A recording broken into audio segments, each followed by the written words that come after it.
Hi folks, I'm Nikki from the University of Wolverhampton, and throughout lockdown over recent months I've been helping you to keep an element of creativity in your homeschooling curriculum. As we move into the summer, I aim to share some fun crafts as well as creative educational processes that can be enjoyed by people of all ages. This tutorial is suitable for any age but is specifically aimed at Key Stage 2. We're going to be making a paper lantern, so it's really important that for this we use a battery operated light source. You will need a small battery-operated light source, for example a battery-operated tea light like this one. Some thin, semi-transparent paper, ideally tissue paper but newspaper will do. Some pressed flowers.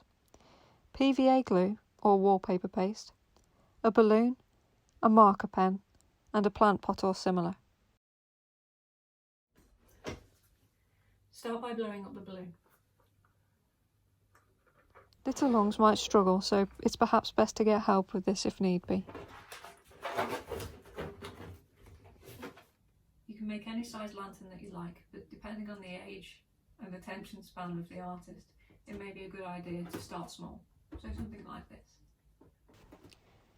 Use a cup or a pot to draw around where you want the opening for the light source to be. In this case it's going to be at the top, but since we're going to use an LED light source it won't get too hot, so this could be in the back if you prefer. The opening will need to be big enough to get your hand inside so that you can remove the balloon at the end. Cut or rip your paper into approximately 17,000 pieces. These need to be small so they'll stick down smoothly and take the form of the balloon. It's fine to rip and stick as you go along. We're using PVA glue here. This comes in lots of different types from Mod Podge to wood glue.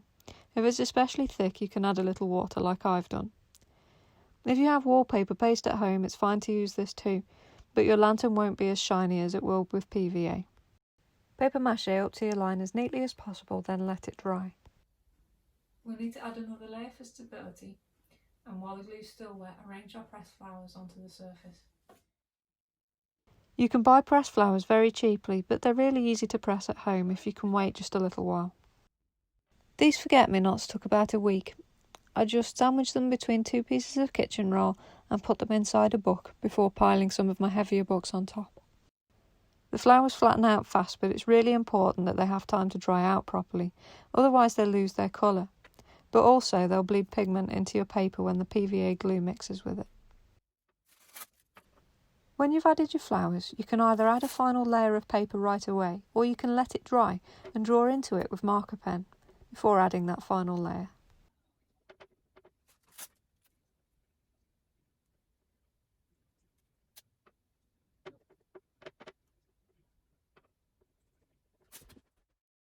Let it dry overnight ideally, as this will give it some strength.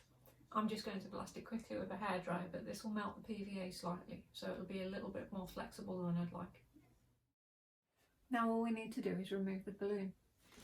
If I was to just pop this, a sort of vacuum would be created which would pull the insides of the lantern together, which would just distort it.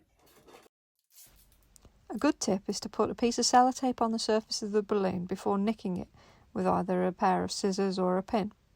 This will let the air out slowly. Give a little pinch so it takes the tension out of the balloon and create a very small nick.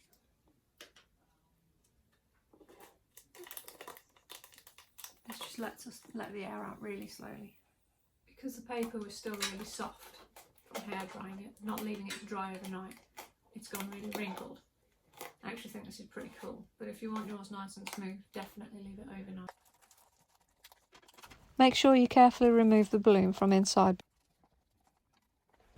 So what I'm going to do now is get the hairdryer back on this, but this time on the inside, so it kind of inflates the shape back into it.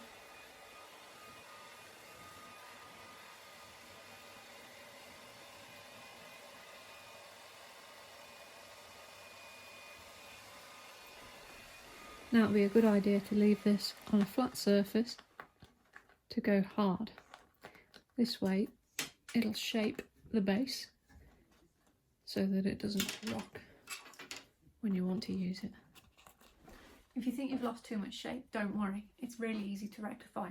You just take another balloon and blow it up inside this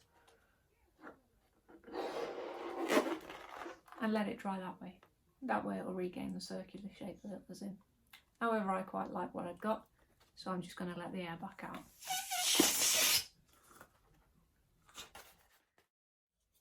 Now there's just one thing left to do. Add a light.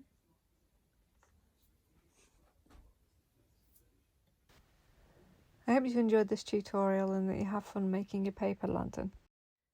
Follow our Facebook page for more creative tutorials for all ages coming soon.